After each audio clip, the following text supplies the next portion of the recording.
We're going to talk about how in the city of New York we secure web applications through a process we call the accreditation process. And I'm Roman Garber. I lead the application security effort for City of New York, and this is my boss. I'm David Stern. I wear many hats. It's kind of a joke. I am the manager of security engineering operations, and I handle incident response in there as well. So one of the things that I do is I manage the accreditation process, and Roman does the majority of the work. But in any event, so City of New York, it's the one of the largest IT environments that I've ever worked in. City literally never sleeps, I can tell you, because my phone goes off at 3 o'clock in the morning. The city has about 100 agencies, does everything from picking up garbage, putting out fires, stopping crime. Thousands of locations, 300,000 employees, not all of whom have computers, but interact with the city anyway. 10,000 applications is probably a very low-end number. You wouldn't believe, out of all these 100 agencies, how many have lots of their own applications.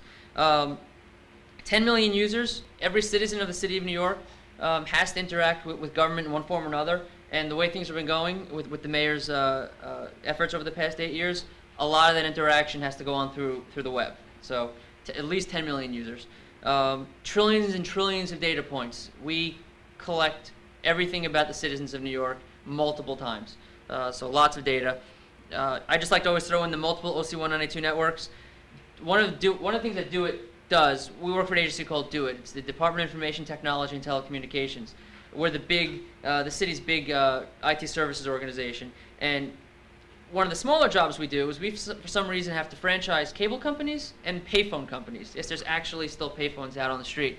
And one of the rules when the cable companies were digging up the streets trying to put in fiber, they had to give some to the city. So the city owns its own DWDM network, which is very good because at the end of the day we can drop 100 meg and gig links to any building that we have a presence at, and that's a lot of data that can run across that. And I like to say we have every database, every operating system, every hardware platform since the 50s. If there's a PDP-11 with a network card in some basement someplace, it's probably in the city. Oh yeah, and we have one mayor. And he's certainly one of the most progressive IT mayors, I think, in history, and I'm not just saying that because he pays my paycheck. So because Roman will talk about the problem that we have.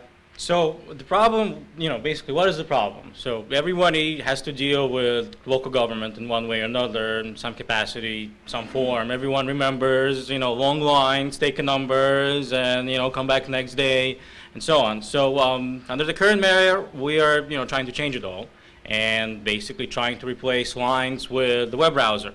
And this whole program is called Transparency of Government, which basically is supposed to ease citizen interaction with the government. What does it really involve? What does it mean for us as as IT workers, as the Department of Technology? That really means that we're basically exposing traditional closed applications to the internet. We're replacing paper processes with web browsers. We're replacing dinosaur applications with new applications. Basically overhauling the whole application environment. And we have to do it fast.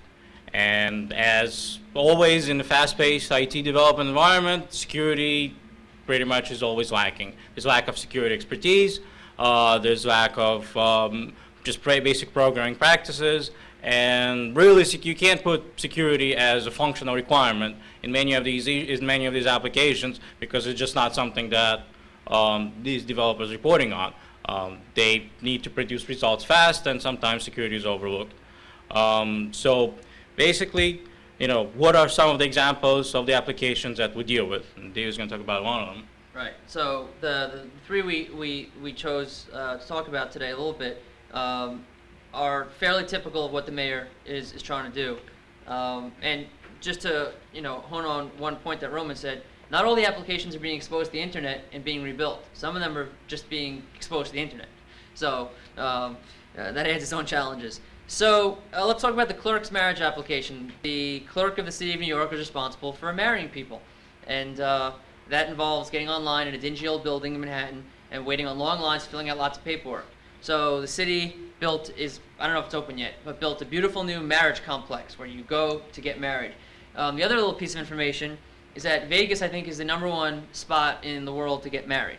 So New York is number 2.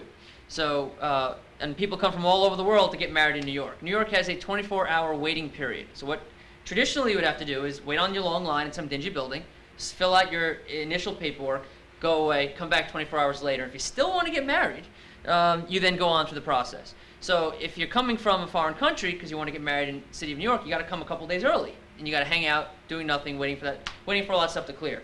So the idea here is you're sitting in Germany and you want to get married in New York. So 24 hours before, you're going to get on your plane, you fill out all the initial information, gives you a little ticket number, kind of like at the DMV. You show up at the marriage bureau with that ticket number, you walk over to a kiosk and you punch in that ticket number, and it comes up with pretty much puts you on the board. Again, similar to the DMV. So first, your number pops up over one little booth, and you walk over to that booth, you do your business at that booth. Then when that's on the ticket, rolls across the room and goes to over a chapel, and you walk over to the chapel and you get done over there. And I imagine there's pictures and stuff that goes on as well. But so that's a process. But part of that process again is exposing things to the internet. And if you can just imagine what happens, this is an official record. Theoretically, a malicious user would be able to create a marriage that was never there, or even worse, depending on whose aspect it is, make marriages go away.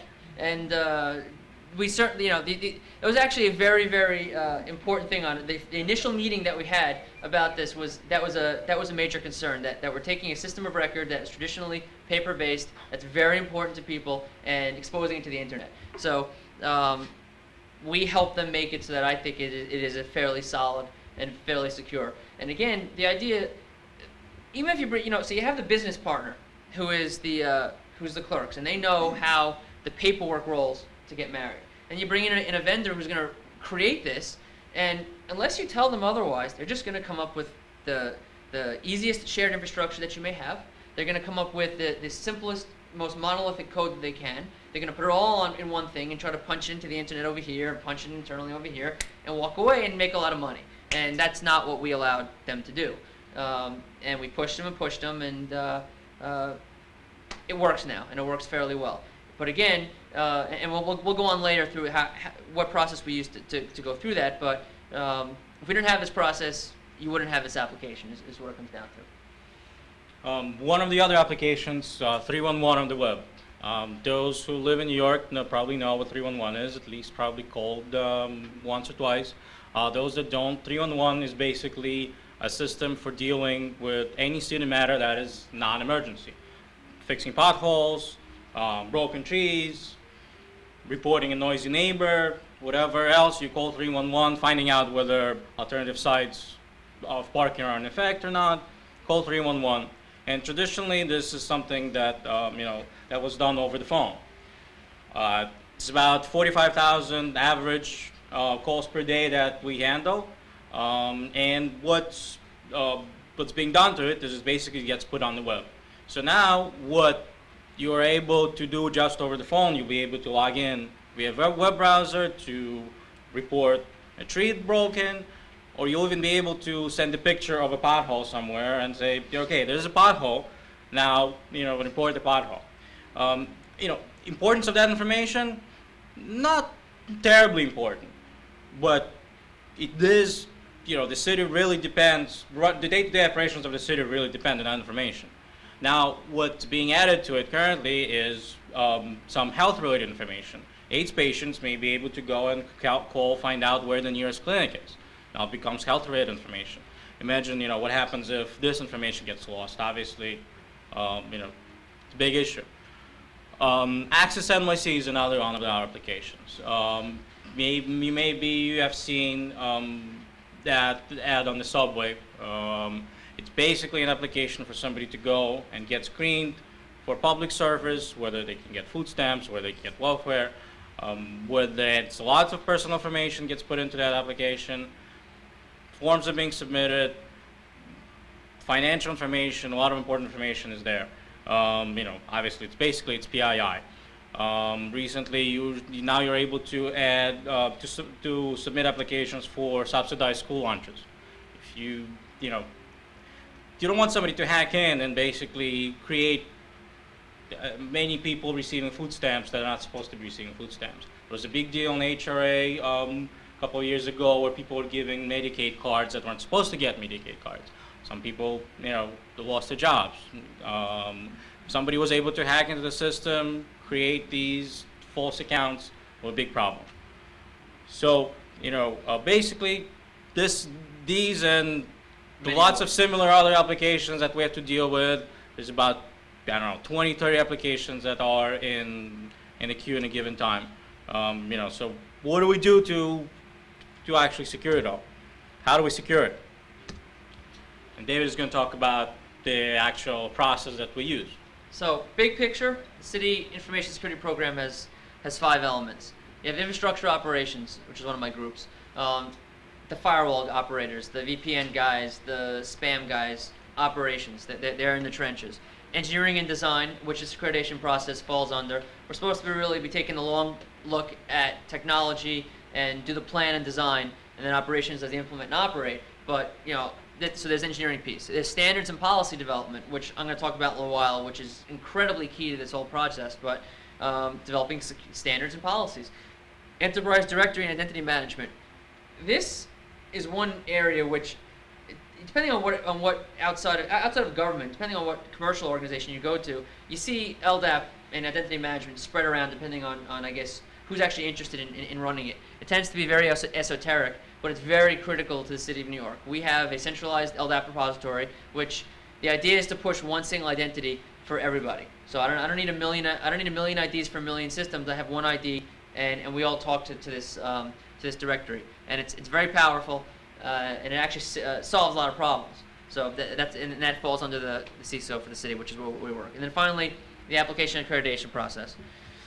So the idea behind the process came about 1.5 years ago, when the commissioner of our agency said, you know what, there's lots of rules, they're not very well written, there's lots of applications coming online, we seem to always be hitting snags when we're trying to force an application or a system developer to build or to comply with our stuff.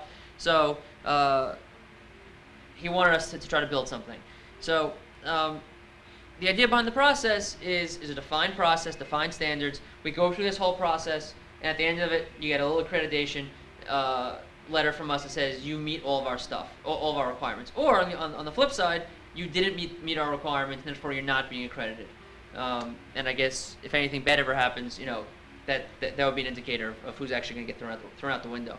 But so there's a number of key elements of this process. Number one are clearly defined policies and standards. In around 2000, the city hired a bunch of consultants. No offense to any consultants in the room, but hired a bunch of consultants to go and write a bunch of policies for us. And your average policy was about 14 to 20 pages. It had a mixture of standards, policies, guidelines, history, some comics thrown in there, you know, some art. It was a complete mess, completely unusable, completely unreadable, and you could tell based on the problems that we were having. So the manager in charge of that at the time was given this task of blowing it away and starting from scratch. And to make it even more effective, we said, you know what, let's go and get stakeholders from every major city agency. Actually, any city agency who wanted could their security officers could come and be part of this process. Because in 2000, the policies were created, thrown out there, and said, "Ye shall comply."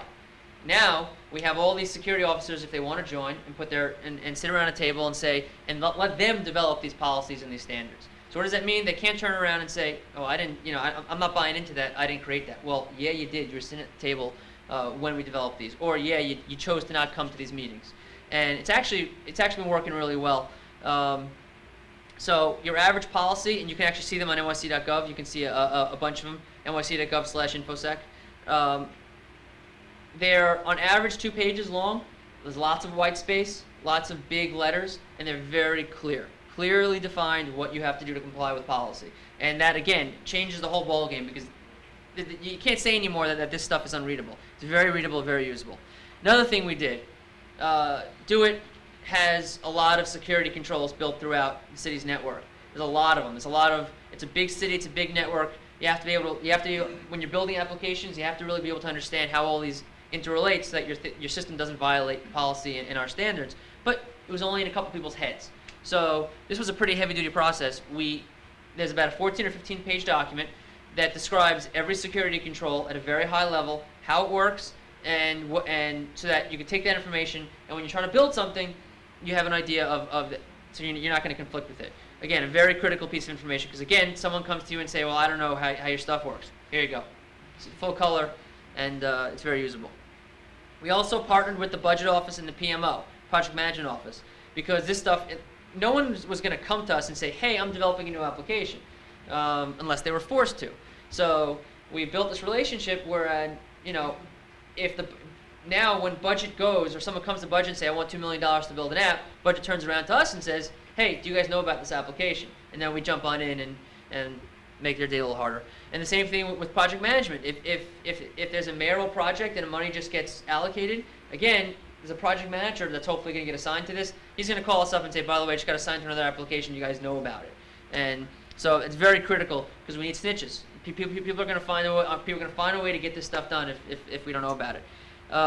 Another important thing we've done, all these contracts, because when the city develops something very, very big, they go out and get a system integrator to build it for them.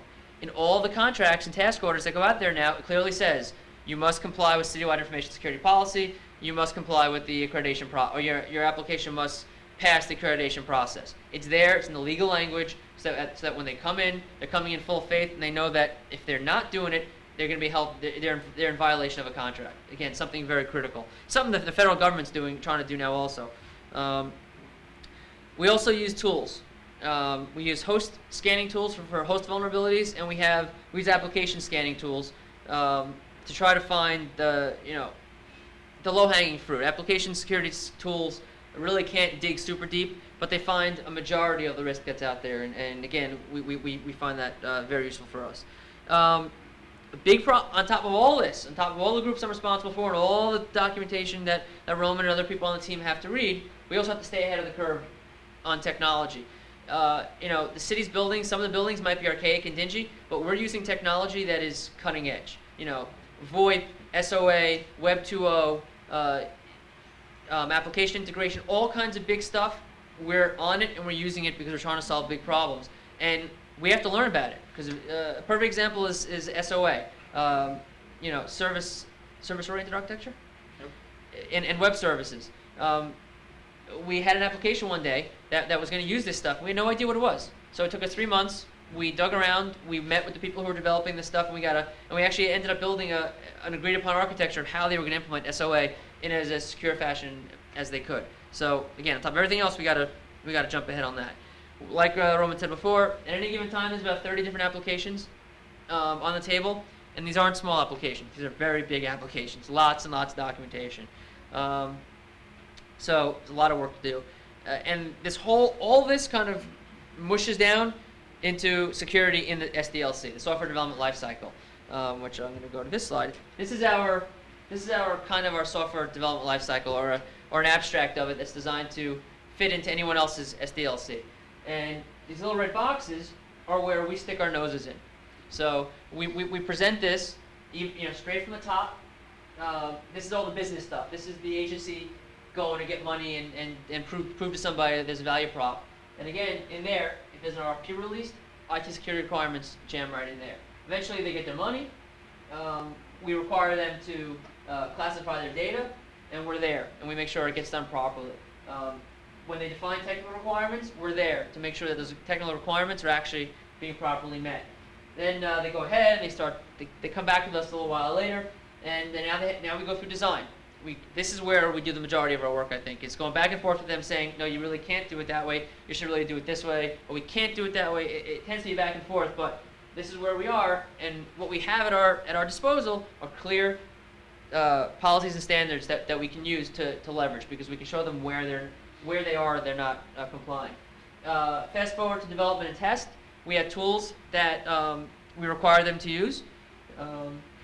And then this little box over here has always been a point of contention.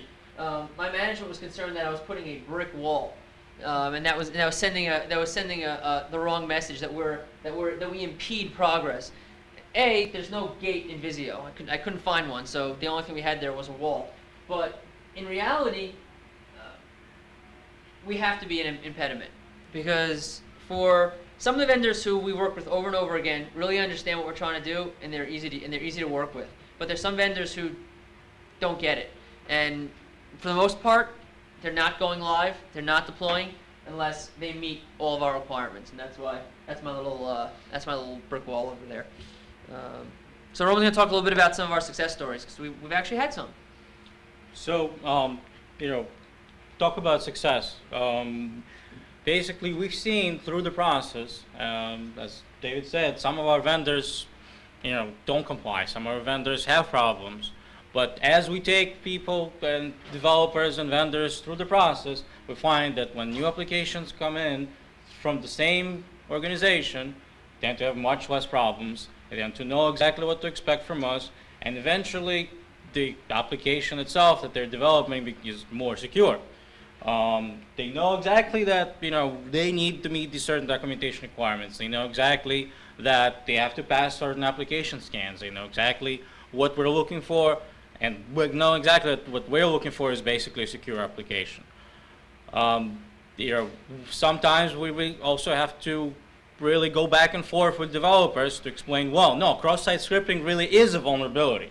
And I had this experience where I had to a number of times had to explain, well, yes, it is. Well, and sometimes you actually have to go and show them, well, look, I can bring a pop-up box. Look, I can do this. I can actually get your data through SQL injection, and this is how we find it.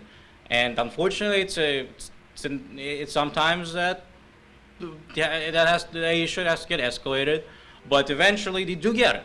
Eventually, they do understand the fact that security is in fact important, and that the application is really not going live, no matter what the mayor wants, or no matter what really happens. If it exposes social security numbers to the public, it's not going to go live. Security it's a different world now, and it's just not happening.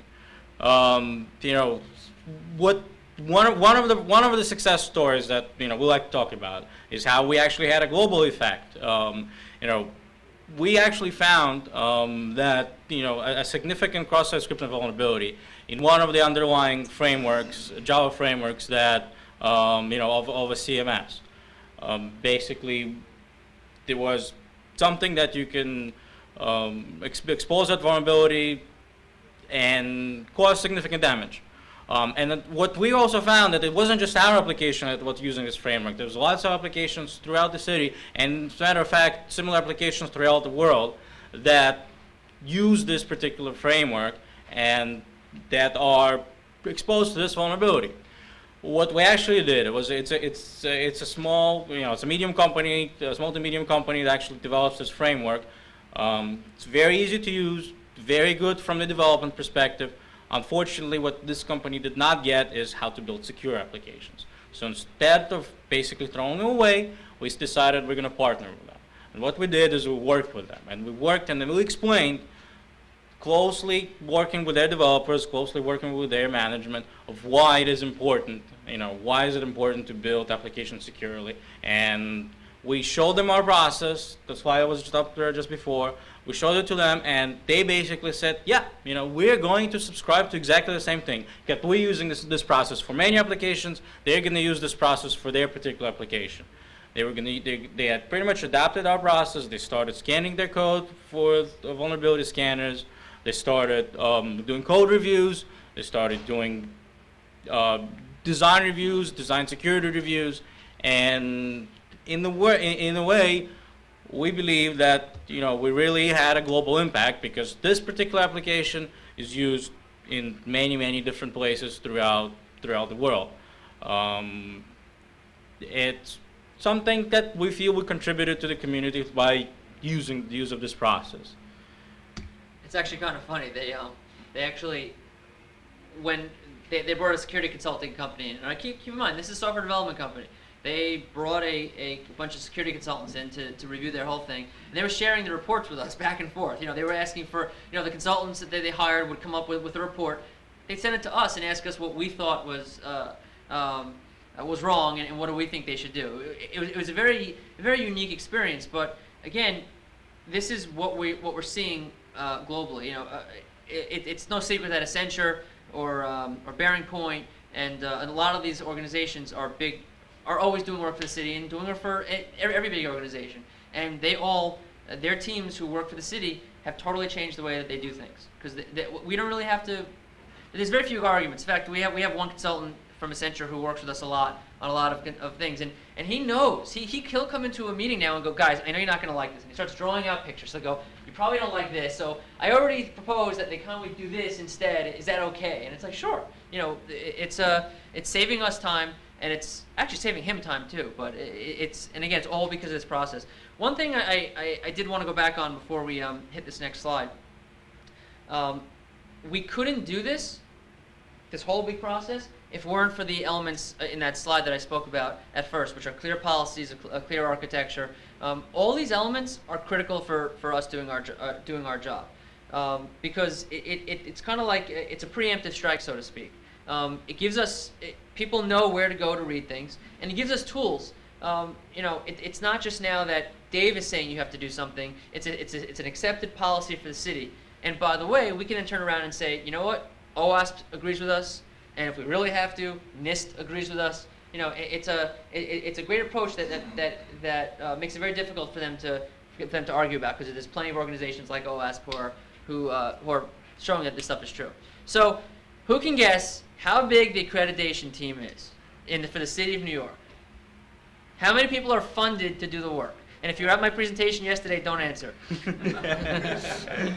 How many people are funded in the city of New York to do all this work that we're talking about, these 30 applications? 4.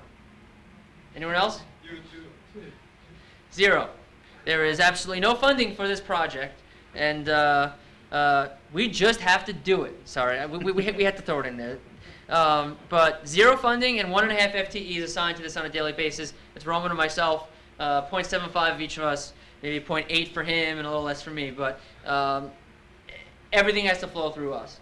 And what the interesting thing is, we have a lot of very talented engineers on my team, but very few of them really understand applications like Roman does and like I do. They tend to be more traditional network-facing engineers, and we're actually, one of my engineers I'm starting to bring into the fold to start explaining how this stuff works. Originally, when we put this program together, I just thought that if you're a security person, you could get this stuff. But again, what I'm finding is it's not so obvious, and it's helped me deal with the people who we're dealing with, because you know, maybe it's not so obvious, and maybe our documentation needs to be cleaner. Maybe we need to put our message ahead and make that a little better. But at the end of the day, it's just 2 of us doing all this work.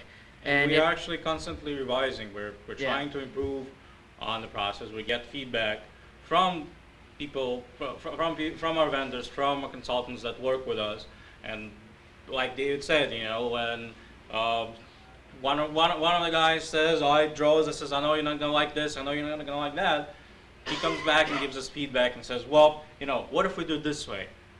And sometimes it actually works. Sometimes we say, "Oh, great, you know, we haven't thought of that. We try to include it in our documentation, try to include it in our process, and next time comes around, like makes things better for everyone."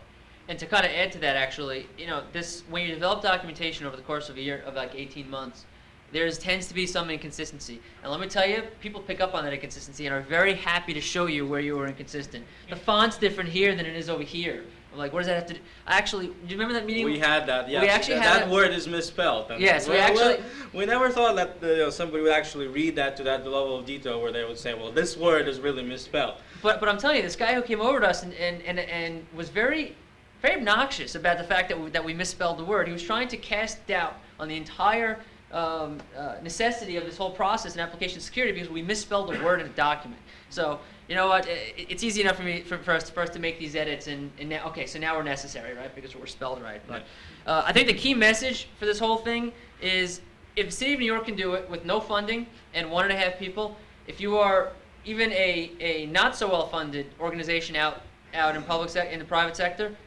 this is doable. It is totally doable. So, questions?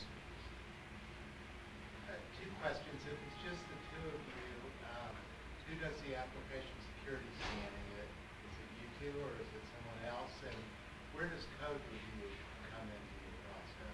So, we can't do code review. Right. There's kind of a line in there that if an application is dealing with very, very private information, we try to push the developer or the agency who's developing it to bring in a third party to do that kind of work, and we have some partnerships with some very, very good people who do that. But again, you have to go get it funded. You know, a lot of what we do, and actually to like talk about something about that actually. When someone comes in and says, I have this application, the Marriage Bureau is a perfect example. They said, I looked at the fields they wanted to collect. They wanted to collect Social Security numbers. I said, is this necessary? Can't they just give it once they walk in the door? And they're like, no, we need to collect it. I said, well, that's going to cost you $50,000 to $60,000 for that one. Why? Well, now you have to have this thing pen tested and code reviewed. Scurries back and comes back and eventually finds out that no, we don't really need to collect that Social Security number anymore. So the answer is code review. We really can't do. And in terms of scanning, we have a relationship with the managed service provider who actually does this. It's really Roman's thing. Basically what happens is it is responsibility. We try to shift through this whole process because we're pretty much not staff. We try to shift as much responsibility as possible onto the project owner, onto the project itself. So if you want to do a project, well, you know what? You're not really. You can't just provide us, you know, with functionality of that specific project. You have to provide, and you have to prove to us that this functionality is really secure. And what we do is we make them. We have a partnership with a vendor that basically does the scanning, the application scanning for us. And what we do is we get the results. We look at the results and we say, okay, well, you know, here's a vulnerability here's a vulnerability there, and we're happy to walk through specific results. But the bulk of, you know, sort of the lag work is done by the project itself. One thing I wanted to add is one of the things that we heavily rely on is data classification. So when there is a new project comes along, we say, well, what is the classification of data? Well, you know what my data is, and everybody likes to say that my data, some people actually like to say that my data is super, super secret.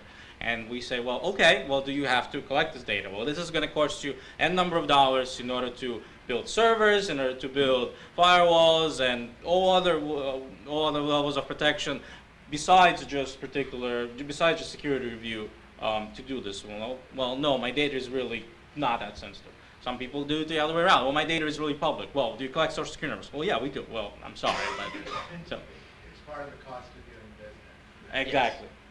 I have one other question. I work for a university and it's very decentralized, and some administrative assistant on a desk can develop an application, say PHP or something like that. Do y'all have that problem, even with your budgeting process? In other words, someone who's not a developer can develop an application that might collect somewhat sensitive data, and you never really know about it. So yes, that happens all the time. Yeah. But what I will tell you is in the city of New York, and I can't explain to you why, but DNS is controlled by IT security. In every other organization out there, DNS is controlled usually by the LAN group or the Windows guys, maybe sometimes Unix group. But for some reason, we control DNS, which means that your application doesn't get a name if it doesn't pass through the process. Accreditation. So certainly, it's not going to get exposed to the internet because you need to point to it.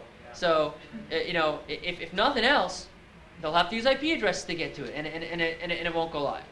And as well, I mean, firewalls are controlled by IT security as well, and it's really basically the control of last resort. So if you go out and build an application, you put it on your desktop, you try to run it on your desktop. Well, yes, internally there's nothing really we can do because we do internal scanning, we find stuff, but there's just so many that we try to hit that top 5%, and hitting the top 5%, we fix it, but there's so much that goes under the radar. But if you try to expose it to the internet, well, you have to make a firewall request. If you have to make a firewall request, well, has the application passed through the accreditation process?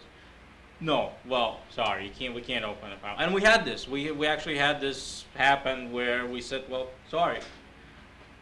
And we have a very accelerated accreditation process at that point usually, because it's usually not a no. It's a fine. 3 days from now, they're gonna go live. Okay, but yeah. The marriage example you were just using, where you said you could use Social Security numbers because it involve pen testing and so forth. Are they collecting the Social Security numbers then when they're Yes. on the game?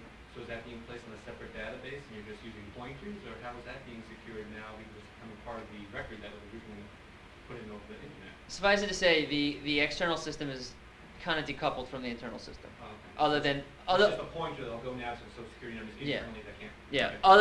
other than the DMV ticket, it's totally decoupled. And we actually, this is one of the design principles that we try to follow, is anything that can be decoupled should be decoupled. Anything that doesn't need some data should not have the data. Yeah. Concepts of least privilege. And to address that, oh, I'm sorry. Did you say your policies are available on the Yes. internet? Yes, it's nyc.gov, which is where, by the way, the city's portal, it's always on, is www.nyc.gov. So you go /infosec, and the publicly classified stuff is sitting on there. What tools do you like to use or do you have your service provider use for those scanning? So the city, So not sure if I'm allowed to discuss what tool sets are, but we have, basically we have, one of us, we have standard.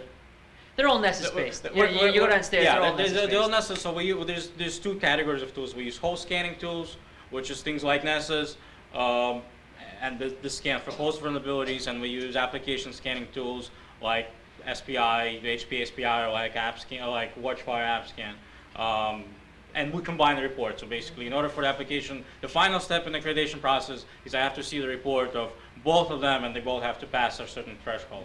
I actually got a very good question yesterday because I was kind of doing a similar presentation. Someone said, "Well, can't you guys take advantage of open source? It's all free. You don't have to worry about budgeting." The issue that we run into is, yeah, we could if we had more people.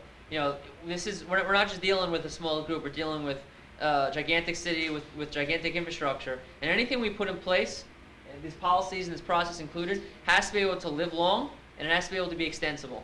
And if I just run Nessus on my desktop, I'm going to end up being buried in requests to run Nessus, and I'm going to have to, there's no workflow involved. So I think the city is a huge user of open source, but in terms of tools, as you noticed, we don't run tools.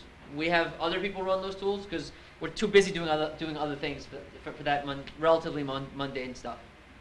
And it's the whole concept of trying to push that legwork back on the project.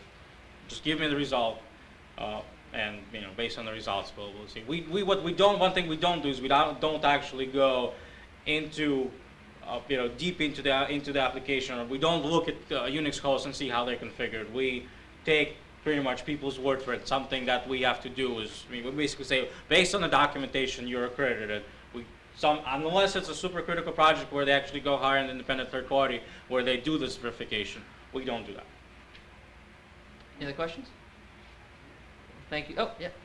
All right. Just say I'm your client, I have an application with you, it's been accredited, it works, it's on the internet, but the scope of my application changes, the requirements change, my data classification changes as a result.